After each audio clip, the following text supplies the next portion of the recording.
Hello दोस्तों, नमस्कार। एक बार फिर से मैं आ गया हूँ आप लोगों के बीच में। सभी TGT, PGT, LT grade English के जितने भी एस्पिरेंट्स हैं जो तैयारी कर रहे हैं, उनके लिए आज की ये वीडियो बहुत ही हेल्पफुल वीडियो होने वाली है, बहुत फ्रूटफुल वीडियो होने वाली है। क्योंकि आज हम लिटरेरी फॉर्म्स की बात करेंगे, तो इसमें बहुत सी लिटरेरी फॉर्म्स हैं जो हर बार एग्जाम में पूछे जाते हैं। तो कुछ उसकी झलक मैं आपको दिखा दे रहा हूँ, क्या क्या पढ़ेंगे आज की इस वीडियो में। आप देख सकते हैं यहाँ पे, आप देख सकते हैं क्या क्या आपको यहाँ पे पढ़ना है। तो आप जैसे साथियों आप देख लीजिए, आपको बहुत अच्छे से हर चीज़ समझाई जाएगी। तो हम तो यही कहना चाहेंगे कि आप लोग प्लीज़ वीडियो को स्किप ना करें और पूरी वीडियो को जहाँ तक हो सके देखने की पूरी कोशिश करें, ताकि कोई पार्ट आपसे मिस ना हो और हर चीज़ आप अच्छे से समझें। आप देख पा रहे हैं यहाँ पे मैंने आपको दिखा दिया है। ऐसे बहुत सारी चीज़ें हैं जिसका आज हम लोग अध्ययन करेंगे इस वीडियो के द्वारा। तो साथियों, अगर आप लोग वास्तव में तैयारी कर रहे हैं, आप चाहते हैं कि अपकमिंग वैकेंसीज में आप एक सीट पक्की करें, आप अच्छे अंक हासिल करें, तो अगर हो सके तो आप लोग वीडियो को पूरी देखा करें, वीडियो को स्किप ना किया करें। तो साथियों, जैसा कि आप देख पा रहे हैं, आज हम लोग पढ़ने वाले हैं क्या, लिटरेरी फॉर्म्स पढ़ेंगे आज हम लोग। तो साथियों, जैसा कि आप यहाँ पे देख पा रहे हैं लिटरेरी फॉर्म्स, तो इसमें हम लोग बिगनिंग से लेके एंड तक पढ़ेंगे। तो छोटे से लेके बड़े लेवल तक लोग जाएंगे और आज एक से लेके समझ लीजिए जहाँ तक एग्ज़ाम कब में क्वेश्चंस कवर होते हैं वहाँ तक के सारे लिटरेरी फॉर्म्स आज हम लोग पढ़ेंगे।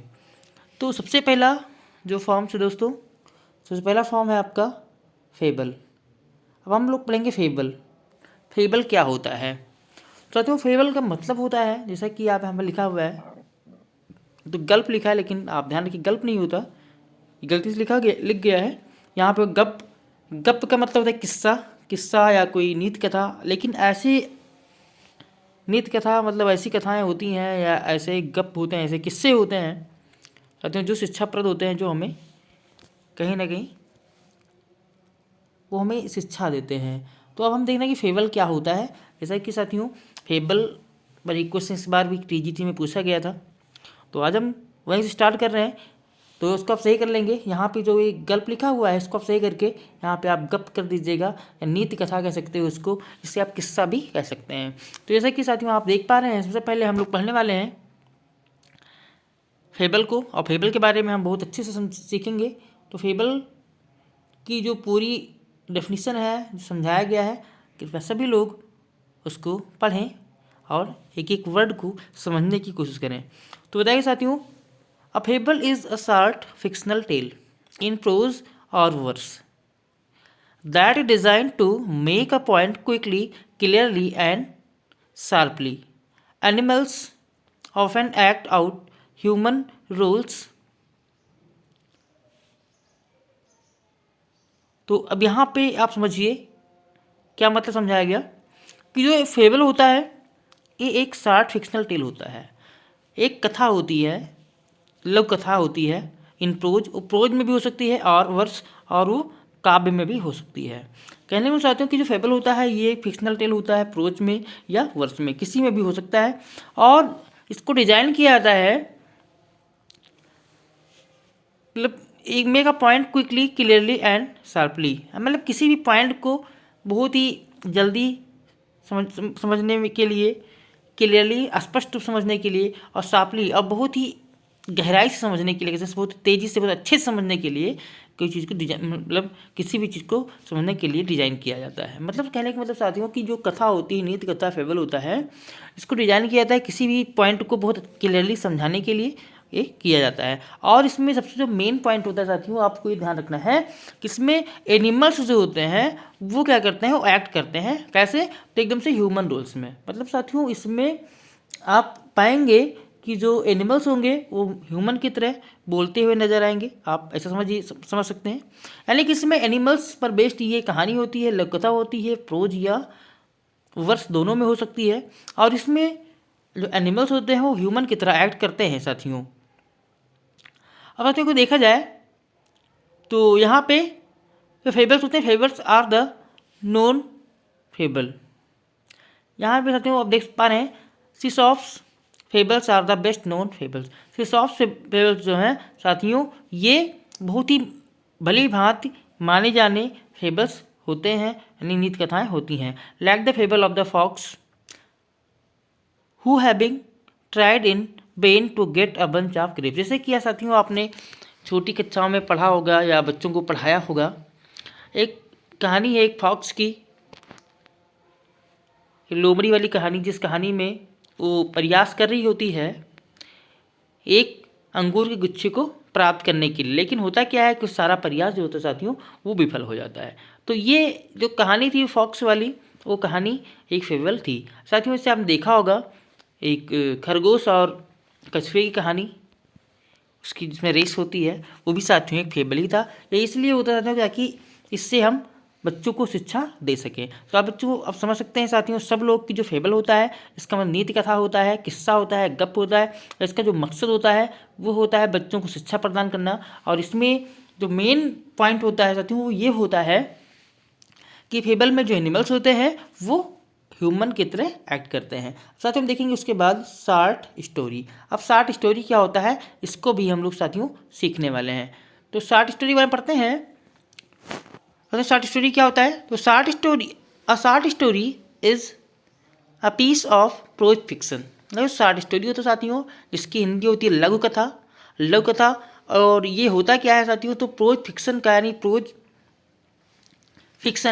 में जो कथाएं होती हैं साथियों, प्रोज की जो कहानियाँ होती हैं, प्रोज फिक्शन का ये एक भाग होता है, एक टुकड़ा होता है।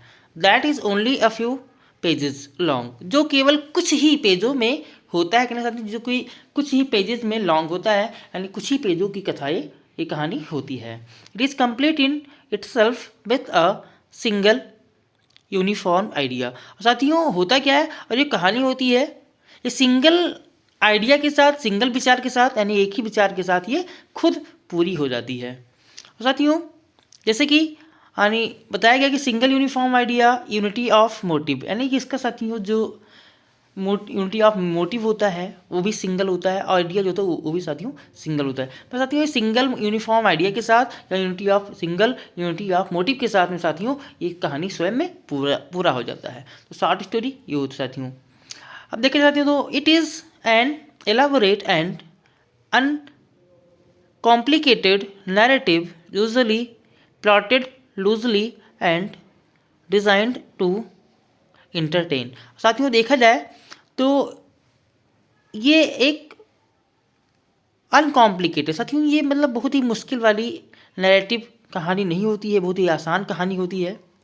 और सामान्यतः देखा है साथियों तो इसकी जो प्लॉट होता है इस कहानी का वो loosely and designed to entertain, वो बहुत ही मतलब लूजली डिज़ाइन किया जाता है साथियों, वो लूजली प्लॉट को रखा है साथियों, कहानी को समझाया जाता है और केवल इसको डिजाइन किया साथियों एंटरटेन करने के लिए। इसका जो काम हो साथियों एंटरटेन करने के लिए इसका यूज़ किया जाता है, शॉर्ट स्टोरी लिखी जाती है। ऑल्दो स्टोरीज टेलर, यानी कि यद्यप साथियों जो स्टोरी टेलर होता है इसमें जो इस कहानी को सुनाने वाले होते हैं आर यूजुअली इन प्रोज, और वो क्या कर साथियों वो कहानी को ज़्यादातर लोग का जो शॉर्ट स्टोरी होती है साथियों वो प्रोज में ही लिखते हैं, प्रोज में ही सुनाते हैं। They can be told in verse, वो इसे वर्स में भी कह सकते हैं।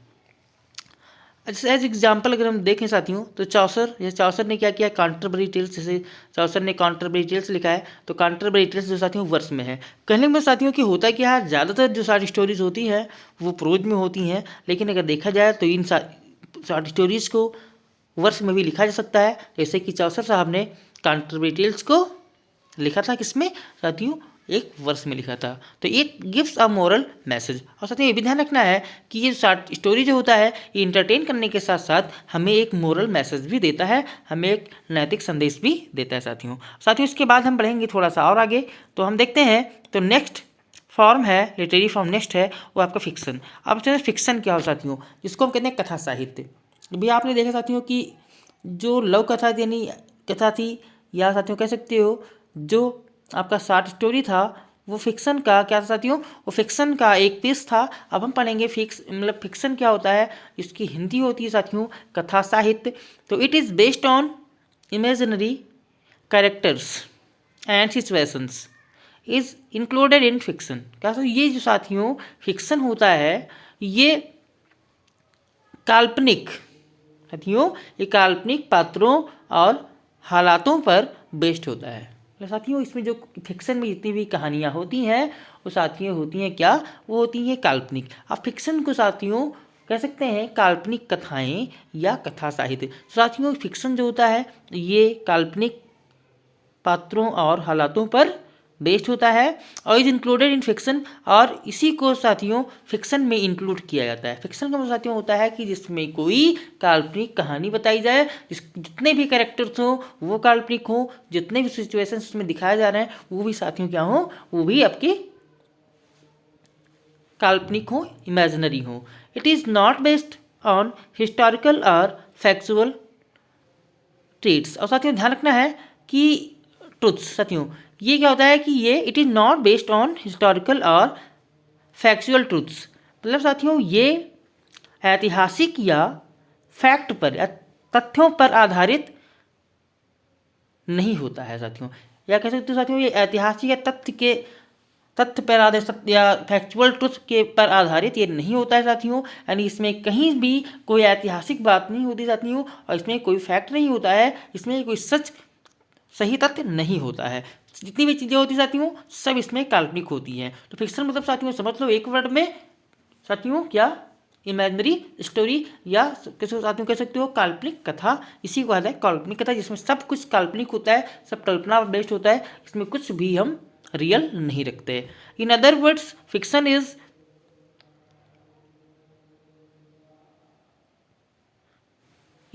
fiction is feigned or invented. Sometimes it is used synonymously for a novel।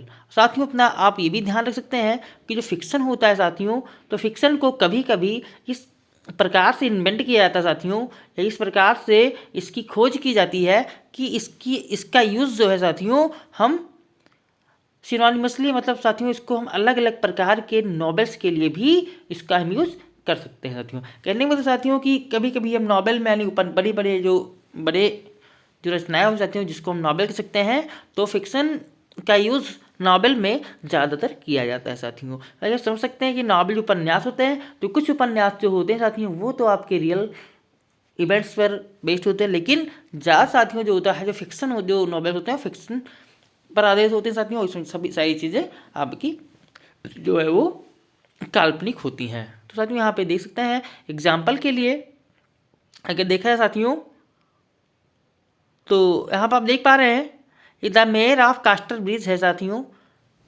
The mayor of Casterbridge ये जो टॉमस हार्डी साहब हैं साथियों उनके द्वारा लिखा गया है। आप यहाँ पे देख पा रहे हैं टॉमस हार्डी साहब के द्वारा लिखा गया the mayor of Casterbridge. तो ये क्या है साथियों, एक फिक्सन है, इसमें कोई भी रियलिटी नहीं है, इसमें कोई भी साथियों हिस्टोरिकल या फैक्चुअल ट्रुथ नहीं है। तो ये क्या है साथियों, तो टॉमस हार्डी का लिखा हुआ जो the mayor of Casterbridge है ये एक फिक्सन है साथियों। उसके बाद देख सकते हो आर के नारायण जी का लिखा हुआ जो साथियों है इंजन ट्रबल। साथियों यहाँ पे देख पा रहे हो इंजन ट्रबल, तो इंजन ट्रबल भी साथियों क्या है, ये भी एक फिक्सन है जो आर के नारायण के द्वारा लिखा गया है। अब साथियों उसके बाद हम देखते हैं नेक्स्ट फॉर्म को। तो नेक्स्ट फॉर्म आप देख पा रहे हैं यहाँ पे बैलेड है साथियों। अब बैलेड क्या होता है इसको भी हम देखते हैं। जैसा कि साथियों बैलेड के बारे में मैंने पिछली एक वीडियो में आप लोगों को समझाया था, लेकिन आज हम आपको हर चीज़ को बहुत ही अच्छे से समझाने वाले हैं और कोशिश करेंगे कि आपको हर चीज़ समझ में आए, तो आप इसको अच्छे समझ साथियों। यहाँ पे देख पा रहे हैं बैलेड का मतलब होता है साथियों गाथा गीत, और आपने पढ़ा भी होगा कि बैलेड के कैसे होता है, बैलेट की लिखावट क्या होती है, साथियों बैलेट में कैसे कौन सी स्टैंजा फॉर्म यूज़ होता है, ये सब आप पढ़ चुके होंगे। अगर नहीं पढ़े हैं साथियों तो आप आज पढ़ लीजिए। तो साथियों यहाँ पे देख पा रहे हैं बैलेट क्या होता है। तो the word ballot is derived from बैलेर। साथियों जो ये वर्ड है बैलेट, ये बैलेर नामक शब्द से साथियों ये डिराइव हुआ है, से बाहर से निकला हुआ है। विच मीन्स टू डांस, और जिसका मतलब होता है साथियों बैलेर का मतलब होता है डांस करना, नृत्य करना। तो originally a ballad is a song. और साथियों ध्यान रखिए कि जो बैलेड होता है ये अगर देखा जाए तो असलियत में या रियल में साथियों ये बैलेड जो होता है वो एक सॉन्ग होता है with a simple narrative substance sung in the company of dance. साथियों आप ध्यान रखिए कि जो बैलेड होता है ओरिजिनली वो एक सॉन्ग होता है और इसमें कुछ सिंपल नैरेटिव सब्सटेंसेस होते हैं, मतलब कुछ साथियों कुछ कथा होती है, कुछ कहानी होती है, और इसको गाया साथियों तो किसी बीच में तो जो डांसर्स होते हैं, जितने भी नृत्य वाले हो साथियों, उनके कंपनी के साथ, उनके पूरे झुंड में इसको गाया जाता है। साथियों इट्स सब्जेक्ट आर डीड्स, और इसका सब्जेक्ट साथियों वो कोई डीड्स हो सकता है, कोई कार्य हो सकता है, रेदर देन थॉट्स, और इसमें कोई थॉट्स भी हो सकता है। साथियों कहने का मतलब कि जो बैलेट्स होते हैं, बैलेट्स का जो सब्जेक्ट होता है वो एक थॉट भी हो सकता है और कोई डीड भी हो सकता है। इट इज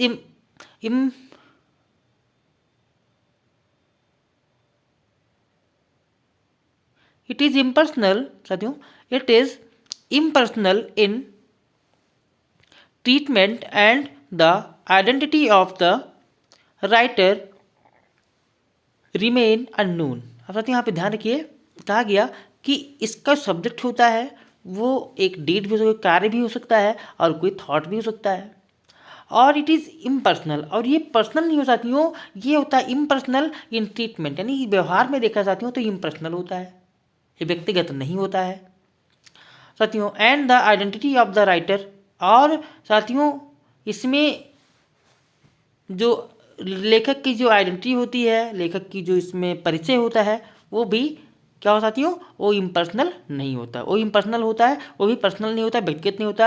यानी कहने में साथियों बैलेट में क्या होता है कि जो राइटर होता है वो अपना खुद का परिचय न देकर साथियों किसी दूसरे का परिचय देता है, व्यक्तिगत परिचय वो अपना नहीं कराता है। रिमेन अननोन साथियों कहने का मतलब क्या है, इसमें जो ट्रीटमेंट होता है साथियों और आइडेंटिटी ऑफ द राइटर होता है वो अननोन होता है, किसी को पता नहीं होता है। साथियों बढ़ते हैं, और बैलेट का मतलब साथियों कह सकते हो ऐसी पोएम जो एक कथा, एक कहानी बताती हो साथियों। अब हम पढ़ेंगे वर्ष। वर्ष क्या होता है, तो ऐसा साथियों वर्ष से पता चल रहा है, वर्ष का मतलब होता है पद्य, पद्य या काव्य।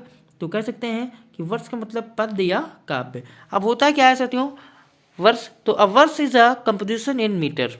सबसे पहले साथियों आप ध्यान रखिए कि जो वर्ष होता है, कोई भी जो वर्ष होता है, कोई भी काव्य होता है, पोएट्री होती है, तो जब उसको लिखा जाता है साथियों तो उसमें एक मीटर होता है, उसमें राइम होता है, ये सब यूज किया जाता है। और आप ध्यान रखिएगा साथियों, और इसमें हम यूज़ करते हैं तो कब वो म्यूजिकल थॉट में उसको क्रिएट किया जाता है। तो a verse is the composition in metre. जो एक वर्स होता है साथियों वो एक मीटर में कंपोज होता है, कि मीटर में रचना की जाती है इसकी, और it has a fixed arrangement of accented and unaccented syllables. और साथियों इसमें कुछ फिक्स और अरेंज किए हुए, अरेंज या कैसे तो साथियों फिक्स अरेंजमेंट होता है इसमें, किसका, असेंटेड या अनअसेंटेड सिलेबल्स का। साथियों कहने का मतलब साथियों क्या, इसमें जितने भी वर्ड होते हैं कुछ असेंटेड सिलेबल्स होते हैं और कुछ अनअसेंटेड सिलेबल्स होते हैं। तो उन वर्ड्स से यानी असेंटेड और अनअसेंटेड सिलेबल्स वाले वर्ड्स के द्वारा इस वर्ष को या पद्य को लिखा जाता है। It is synonymous with poetry. साथियों इसकी की सिनोनिम की बात की जाए तो आप इसे पोएट्री भी कह सकते हैं। Verse is more emotional and imaginative content than prose. और साथियों जो वर्स होता है ये प्रोज की अपेक्षा बहुत ही ज़्यादा इमोशनल और इमेजिनेटिव कंटेंट होता है। साथियों कहने का मतलब इसका जो कंटेंट होता है तो वो भावुक टाइप का होता है, और साथियों इसमें इमेजिनेटिव होता है, इसमें साथियों ये काल्पनिक होता है, जैसा कि प्रोज से ज़्यादा है, प्रोज की अपेक्षा ज़्यादा इमेजिनेटिव और इमोशनल होता है। Great teachings are almost put in words. और साथियों ध्यान रखिएगा कि वर्ष में अच्छे अच्छे विचार या सीख भी लगभग रखा जाता है, because it's very structure and matter is memorable and emphatic. और क्योंकि साथियों जो इसका ज़्यादा स्ट्रक्चर होता है और इसका जो मैटर होता है साथियों किसी भी वर्ष का, वो मेमोरेबल होता है, वो याद रखने योग्य होता है साथियों, वो नोटवर्दी होता है। ये आप ध्यान रखिए, हमेशा उसको एक स्मरण करने योग्य होता है साथियों। साथियों बढ़ते हैं थोड़ा सा और आगे, तो हम पढ़ेंगे एलेग्री। एलेग्री का नाम तो आपने सुना ही होगा। तो हम समझते हैं कि एलेग्री क्या हो साथियों, जिसकी हिंदी होती है उपाख्यान। तो हम समझेंगे कि व्हाट इज एलेग्री, एलेग्री क्या होता है। तो साथियों an allegory is a story in which characters represent ideas. साथियों जो एलेग्री होता है वो एक ऐसी कहानी होती है जिसमें जो कैरेक्टर्स होते हैं, जो पात्र होते हैं, वो आइडिया को रिप्रेजेंट करते हैं। कोई भी आइडिया होता है, कोई विचार होता है, वो प्रस्तुत करते हैं। यानी कि साथियों कह सकते हो कि जो एलेग्री होता है वो एक ऐसी कहानी होती है जिसमें पात्रों के द्वारा किसी भी विचार को का प्रस्तुतिकरण किया जाता है। It carries the second meaning along with its surface and literal meaning। और साथ में देखा जाए तो it carries the second meaning along with its surface and literal meaning। साथ में कहा गया कि इसकी एक दूसरी मीनिंग भी होती है। इसकी जो कहने मतलब साथियों जो इसकी इट्स सरफेस या लिटरल मीनिंग जो इसकी है एलेग्री की, इसके साथ साथ इसकी एक दूसरी मीनिंग भी होती है। तो क्या हो सकती है वो समझेंगे। तो in other words it is an extended narrative और एक्सटेंडेड मेटाफर। कहने में साथियों क्या होता है, अगर देखा है दूसरे वर्ड में देखें तो ये एक्सटेंडेड नैरेटिव होता है, ज़्यादा बढ़ा चढ़ाकर कहा गया है, कोई कही गई बात होती है, नैरेटिव होता है, या कोई बढ़ा चढ़ाकर किसी की मेटाफर होता है साथियों, एक्सटेंडेड मेटाफर होता है, ये आप ध्यान रखेंगे। तो उपाख्यान का मतलब हो गया साथियों एन एक्सटेंडेड नैरेटिव और एक्सटेंडेड मेटाफर। एलेग्री होता है कि साथियों एक ऐसी कहानी होती है जिसमें कैरेक्टर स्वयं, जिसके कैरेक्टर से स्वयं अपनी आइडियाज़ को प्रस्तुत करते हैं, यानी अपने विचारों का प्रस्तुतिकरण करते हैं। साथियों बढ़ते हैं नेक्स्ट फॉर्म की तरफ। नेक्स्ट फॉर्म हमारा है ड्रामा। ड्रामा क्या है साथियों, तो हम बढ़ते हैं ड्रामा की तरफ कि व्हाट इज ड्रामा। साथियों ड्रामा जैसे सब लोग जानते होंगे, ड्रामा का मतलब नाट्य या नाटक।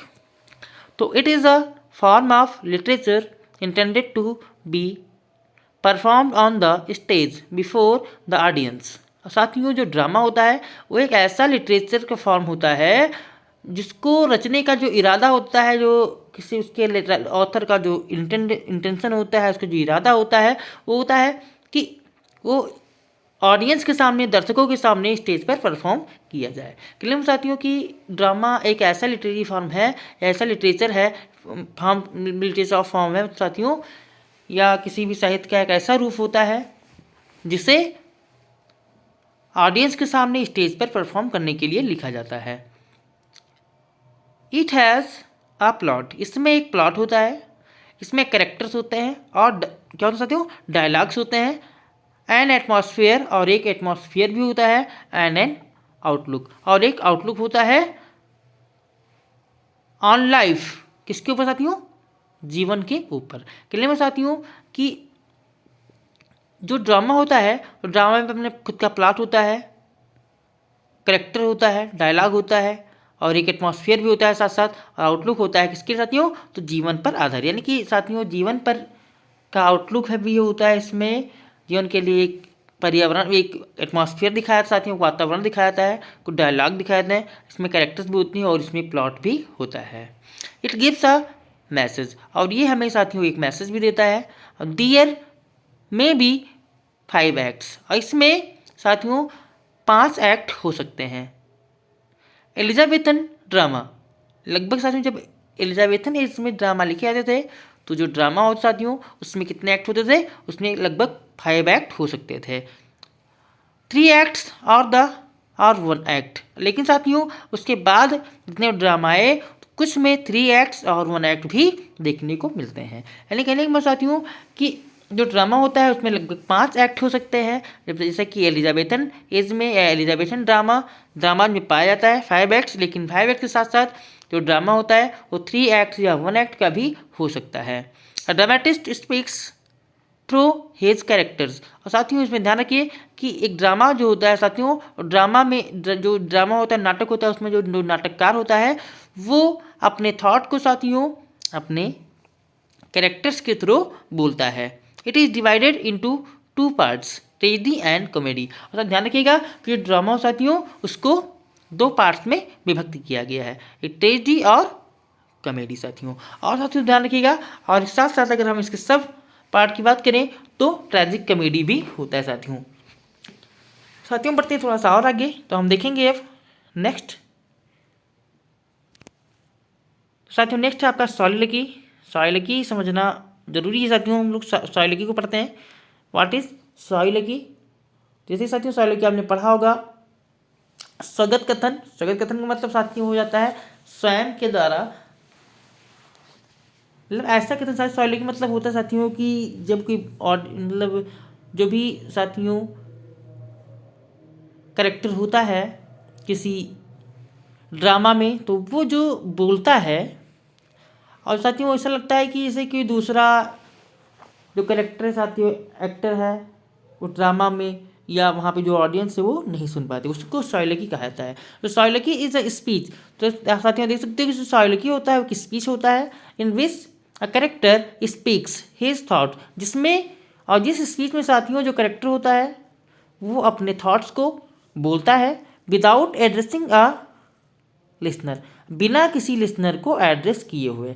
कहने में साथियों ये स्वयं से विचार करता है, अपने किसी अपने थॉट्स के बारे में स्वयं से बात करता है, और साथियों किसी दूसरे लिसनर को यहाँ पे वो एड्रेस नहीं करता। It is the act of talking to oneself और अलोन। साथियों इसको कहा जा सकता है कि ये एक एक्ट होता है स्वयं से बात करने का या अकेले में बड़बड़ाने की या अकेले में बात करने की साथियों जो एक्ट है उसी को कहता है सॉलिलोक्वी। यानी खुद से बात करना या अकेले में कुछ बोलना, अकेले में अपने थॉट्स को प्रस्तुत करना कहलाता है सॉलिलोक्वी। इट इज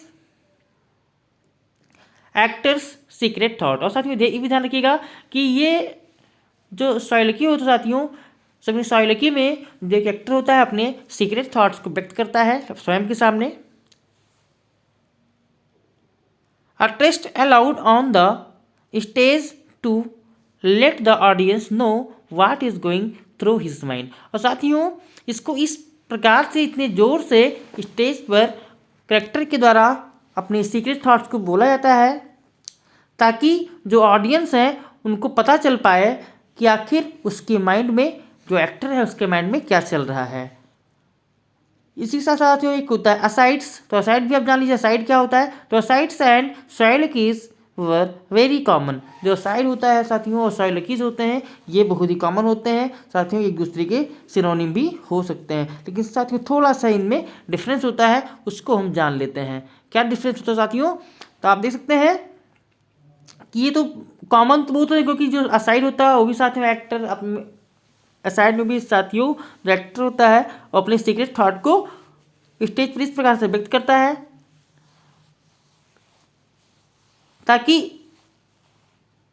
लोगों को लगे कि जो ऑडियंस है या अदर एक्टर है वो सुन नहीं पा रहे हैं, वो स्वयं से अपनी बात कर रहा है, लेकिन साथियों उसका जो कहने का मतलब होता है ये होता है कि जो ऑडियंस है उसको पता चल सके कि उसके माइंड में क्या चल रहा होता है। क्लियर साथियों? इसमें जो एक्टर के माइंड में चल रहा होता है उसी को लाउडली जोर से बोलने की जो क्रिया होती है उसी को सॉलिलोक्वी कहा या असाइड कहा जाता है। तो सॉलिलोक्वीज और जो असाइड्स होती है उसमें कुछ समानताएं होती हैं साथियों।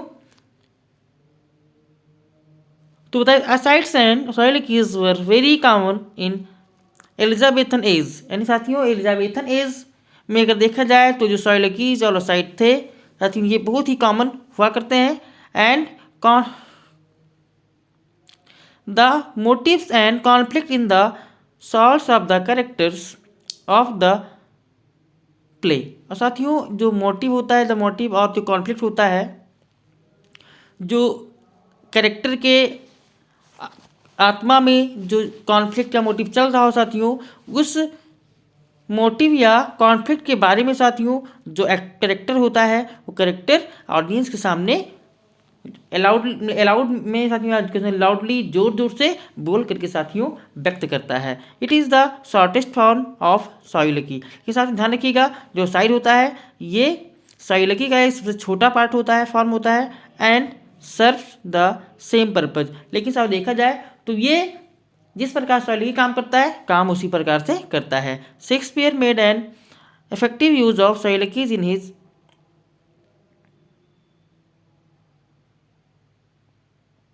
ट्रेजेडीज। साथियों यहाँ पे देख सकते हैं कि जो हमारे शेक्सपियर साहब थे उन्होंने साइलकीज का अपने ट्रेजेडीज में बहुत ही अच्छे से या बहुत ही इफेक्टिव, बहुत ही प्रभावशाली यूज़ किया है। अब एग्जाम्पल के देख ले तो साथियों से कि ईडॉलजी, अगर आप लोगों को ईडॉलजी का मतलब नहीं पता है तो आपको बता दे रहे हैं। ईडॉलजी का मतलब साथियों एग्जाम्पली ग्रेसिया, और एग्जाम्पली ग्रेसिया का मतलब साथियों एज एग्जाम्पल। तो यहाँ पे एग्जाम्पल के लिए हम देख लेते हैं मैकबेथ, हैमलेट, अथेलो। तो there are a number of asides in Macbeth. अगर देखें साथियों जैसे मैकबेथ है, हैमलेट है, अथेलो है, ऐसे बहुत सारे ट्रेजेडीज में शेक्सपियर साहब ने बहुत सारे असाइड्स और साइलकीज का यूज किया है। और अगर आप देखें तो मैकबेथ में बहुत काफ़ी संख्या में आप असाइड्स आप देख सकते हैं, आप ढूंढ सकते हैं। तो इसके बाद हम पढ़ते हैं ह्यूमर। ह्यूमर क्या होता है, व्हाट इज़ ह्यूमर, और ह्यूमर के बारे में हम पढ़ेंगे साथियों कि ह्यूमर क्या होता है। सबसे पहले हम बात करते हैं ह्यूमर की, व्हाट इज़ ह्यूमर। तो humour is the quality in a literary work. जो ह्यूमर हो साथियों वो एक क्वालिटी होता है एक लिटरेरी वर्क में। साथियों जो ह्यूमर है, ह्यूमर का मतलब साथियों humour is the quality in a literary work. तो ह्यूमर होता है साथियों ये किसी भी साहित्यिक कार्य में, वर्क में एक गुण होता है, क्वालिटी होता है, that makes it funny and amusing. और जो उस लिटरेरी वर्क को फनी बनाता है, मजाकिया बनाता है साथियों, और अम्यूजिंग बनाता है, लोगों को खुशी प्रदान करने वाला बनाता है। व्हेन वी रीड इट, जब इसको हम पढ़ते हैं, इट मेक अस लाफ। तो ये हमें हंसी प्रदान करता है साथियों। कहने में साथियों जब भी हम किसी भी वर्क को पढ़ेंगे जिसमें ह्यूमर की क्वालिटी होती है, जो ह्यूमर होता है साथियों, तो ह्यूमर को पढ़ने के बाद हमें हंसी आ जाती है। A humorist wants to evoke our laughter by using ridiculous exaggeration and statements. साथियों जो ह्यूमरिस्ट होता है वो ह्यूमरिस्ट चाहता है अपने रिडिकुलस एग्जैगरेशन और स्टेटमेंट्स का यूज करके कि आप हंसें, कि हम लोग हंसें। कहने को साथियों जो ह्यूमरिस्ट होता है वो ह्यूमर जब लिखता है तो उसकी यही मंशा होती है कि आप उसकी वर्क को पढ़ने के बाद हंसें। इसी प्रकार साथियों आपको हंसाने के लिए ऐसे बहुत सारे स्टेटमेंट्स और रिडिकुलस एग्जैगरेशन, ये बड़ी बड़ी बातें उसमें साथियों मेंशन करता है। He also uses irony to create humour in his works. और साथियों जो एक ह्यूमरिस्ट होता है वो अपने वर्क में आयरनी का यूज करता है ताकि वो ह्यूमर को क्रिएट कर सके। साथियों आशा करते हैं कि ये आपको समझ में आ गया होगा। हम बढ़ते हैं थोड़ा सा और आगे, तो अब हम पढ़ेंगे सटायर, व्हाट इज सटायर। अब सटायर के बारे में यहाँ पे थोड़ा सा साथियों पढ़ने वाले हैं। तो सटायर क्या होता है साथियों, हम सटायर के बारे में थोड़ा सा सीखते हैं। तो आप देख पा रहे हैं satire is a literary term और form or composition which arouses ridicule or contempt or disgust at the follies, vices of man and his institutions। साथियों यहाँ पे आप ध्यान से देखिए क्या कि सटायर होता है वो एक लिटरेरी टर्म होता है या फॉर्म होता है या कंपोजिशन होता है, और which arouse ridicule और contempt, जो साथियों आप मतलब बढ़ाता है हास्य को, कॉन्टेम्प्ट साथियों हो जाता है ईर्ष्या को, डिस्गस्ट को, at the follies vices of man, जो मैन होते हैं मैन के साथियों जो मूर्खतापूर्ण जो बुराइयां होती हैं उन बुराइयों के ऊपर, या साथियों कह सकते हो उसकी जो इंस्टीट्यूशंस होती हैं, जो संस्थाएं होती हैं उनके ऊपर साथियों क्या करता है, रिडिक्यूल करता है साथियों, या उसका मजाक बनाता है साथियों, उसी को कहा जाता है सटायर। सटायर का मतलब साथियों कहने का मतलब ये हो गया कि जो भी व्यक्ति होते हैं, व्यक्ति की जो फॉलीज होते हैं, जो मूर्खता होती है, जो उनके मूर्खतापूर्ण बुराइयाँ होती हैं, या उनकी जो संस्था होती है साथियों, तो उन चीज़ों पर मजाक करना जो होता है साथियों मजाक करने के लिए जिस टर्म का यूज़ किया जाता है, जिस फॉर्म का यूज किया जाता है, उसे सटायर कहा जाता है। The restoration period was essentially the age of satire. अब साथ देखा जाए जो रेस्टोरेशन पीरियड था वो सटायर का बहुत ही महत्वपूर्ण एज माना जाता है साथियों। Dryden was the greatest satirist of their period. और जो ड्राइडन साथियों, ड्राइडन अपने एज के, अपने युग के बहुत ही महान सटायरिस्ट माने जाते हैं। Pope and Swift were the great satirist of the Augustan age. और साथियों को देखें अलेक्जेंडर पोप और जो स्विफ्ट साहब थे, तो ये लोग साथियों ऑगस्टन एज के बहुत ही महान सटायरिस्ट माने जाते हैं। It is usually used as a corrective of human vice and folly. साथियों यूजुअली इसका जो यूज किया जाता है साथियों वो किया था corrective of human vice and folly. तो ह्यूमन यानी मानव का जो बुराई साथियों, उसकी जो मूर्खता है उसको शुद्ध करने के लिए इसका यूज किया जाता है। Wit humour, irony, mockery and sarcasm. Sarcasm में तो साथियों होता है opposite words are the chief weapons in the hands of a satirist. और सटायरिस्ट जो तो साथियों होता है सटायरिस्ट के हाथ में, अगर देखा जाए साथियों एक सटायरिस्ट के हाथ में बिट होता है, हाजिर जवाबी, ह्यूमर होता है साथियों, आयरनी होता है, मॉकरी होता है और सार्काज्म होता है। इन सभी चीज़ों को साथियों इतने चीफ वेपन्स का यूज़ करते हुए साथियों इन मुख्य औजारों का या शस्त्रों का, शास्त्रों का साथियों, हथियारों का यूज़ करते हुए साथियों ये सटायरिस्ट होता है, ये सटायर लिखता है। साथियों इसके बाद हम पढ़ें थोड़ा सा और आगे, तो इसके बाद हम बात करते हैं लिरिक। लिरिक क्या हो साथियों? लिरिक का मतलब साथियों होता है गीत। अब गीत क्या है वो भी देख लेते हैं। तो हम ध्यान देते हैं कि यहाँ पे देखते हैं कि क्या होता है एक lyric. This is of Greek origin. जो लिरिक हो साथियों इसका जो ओरिजिन है वो ग्रीक है, एक ग्रीक से निकला है। As for the subject matter a lyric turns on a single feeling, thought और सिचुएशन। अगर देखा है साथियों तो as for the subject matter, subject matter में देखा जाए लिरिक को तो लिरिक सब्जेक्ट मैटर होता है साथियों। तो lyric turns on a single feeling, तो एक लिरिक में साथियों एक सिंगल फीलिंग होती है, सिंगल थॉट होता है या सिंगल सिचुएशन होता है। It can be divided into 3 distinct parts. इस साथियों 3 अलग अलग पार्ट्स में इसको बांटा जाता है। और कौन कौन से पार्ट साथियों हम उसको देख लेते हैं। साथियों यहाँ पे आप देख लीजिए, सबसे पहले होता है बिगनिंग। इसकी शुरुआत क्या होगी साथियों, सबसे देखते हैं कि जो एक लिरिक होता है उसकी शुरुआत क्या होती है साथियों। तो यहाँ पे it states the emotion beach states the poet's mind. साथियों ये क्या होता है, जब बिगनिंग होती है साथियों, जो बिगिनिंग होता है तो it states the emotion which has stirred the poet's mind. साथियों जिसकी बिगनिंग है, शुरुआत होती है किसी भी लिरिक की,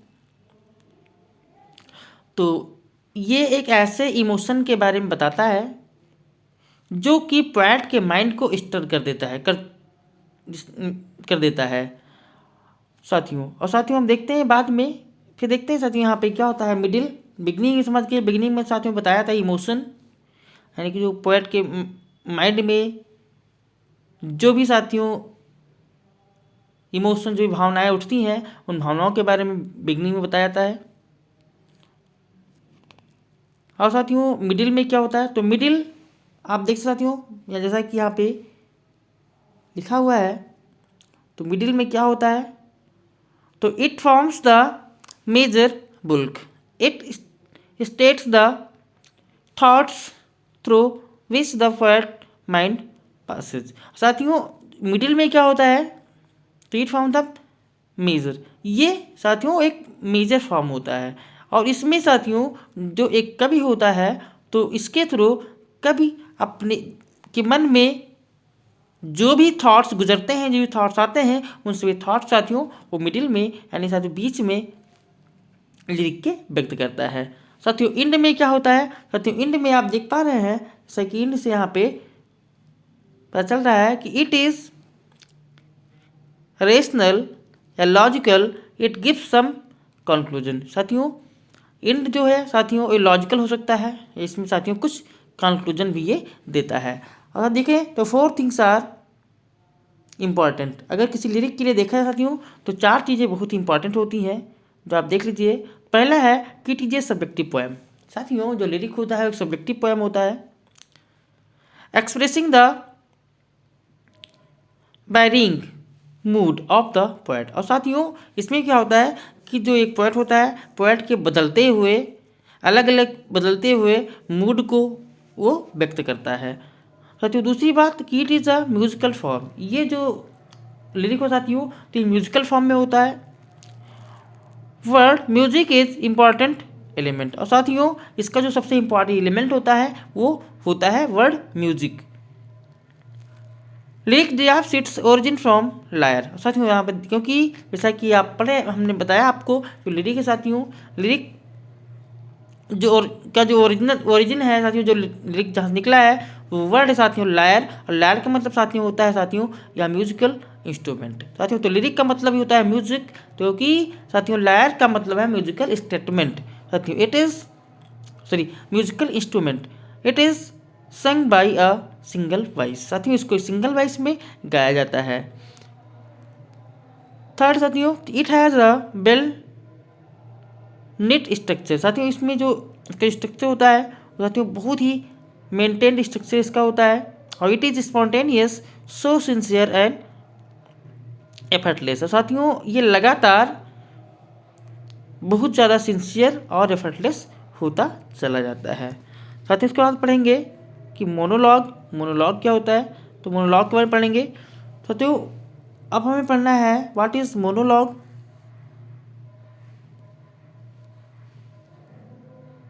साथियों आप देख पा रहे हैं कि monologue literally means the speech of one person. Monologue का मतलब साथियों होता है, अगर हम देखें जो लिटरली मीनिंग इसका होता है साथियों, साहित्यिक इसका अर्थ होता है स्पीच ऑफ वन पर्सन, कि एक व्यक्ति की speech. A monologue is used to explain a situation where there is a listener.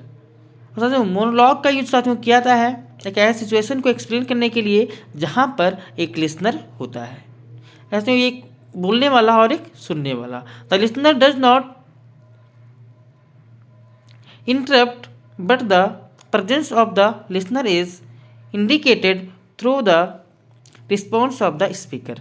साथियों कहने को साथियों इसमें जो लिसनर होता है वो कुछ नहीं बोलता, वो चुपचाप खड़ा होता है। साथियों केवल बोलने वाला जो व्यक्ति है स्पीकर वो बोल रहा होता है और लिसनर चुपचाप वहाँ पे खड़ा होता है। और लिसनर का साथियों यहाँ पे आभास कैसे होता है, तो the listener does not interrupt. Listener जो है कोई इंटरप्ट नहीं करता है, वो कुछ नहीं बोलता है, but the presence of the listener, लेकिन साथियों वहाँ पे जो लिसनर की जो उपस्थिति होती है इस इंडिकेटर उससे पता चलता है through the response of the speaker, speaker की रिस्पॉन्स के द्वारा। तो जब स्पीकर बोलता है तो उसके बोलने से हमें लगता है साथियों कि उसकी बात को सुनने वाला वहाँ पर कोई है, बल्कि साथियों जब सुनने वाला है बीच में कोई इंटरप्ट नहीं करता है, बीच में कुछ बोलता नहीं है। साथियों ये होता है मोनोलॉग। मोनोलॉग मतलब साथियों हो गया कि स्पीकर के द्वारा जब बोला जाए तो सुनने वाला भी हो लेकिन सुनने वाला कुछ भी ना बोले साथियों।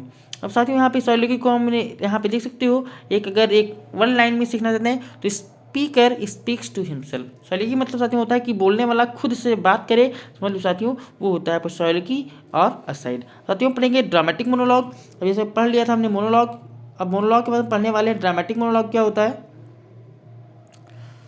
साथियों यहाँ पे आप देख लीजिए कि it is a speech of a single character made to an identifiable but silent listener. साथियों जो ड्रामेटिक मोनोलॉग होता है वो एक सिंगल कैरेक्टर का स्पीच होता है और मेड टू एन आइडेंटिफिकेबल, और साथियों इससे एक परिचय देने के लिए इसको बनाया जाता है बट साइलेंट लिसनर, लेकिन साथियों इसमें जो लिसनर होता है वो साइलेंट होता है। लेकिन साथियों ड्रामेटिक मोनोलॉग में बोलने वाला जो होता है साथियों वो अपनी परिचय को देने के लिए देते हुए बोलता है साथियों, बट यहाँ पे जो लिसनर है वो साइलेंट होता है, वो कुछ नहीं बोलता है। It has a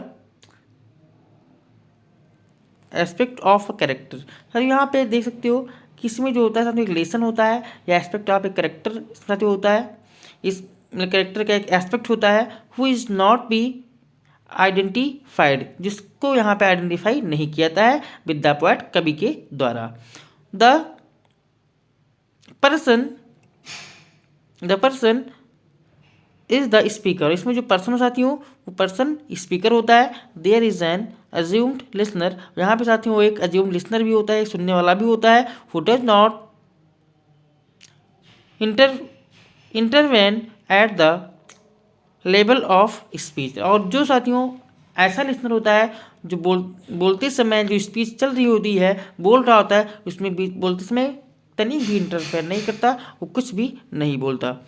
doctor B Prasad defines the dramatic monologue is part drama, part poetry. तो डॉक्टर प्रसाद साथियों है, डॉक्टर बी प्रसाद, उन्होंने डिफाइन किया है कि जो ड्रामेटिक मोनोलॉग होता है वो एक पास्ट ड्रामा होता है या पास्ट पोएट्री होती है।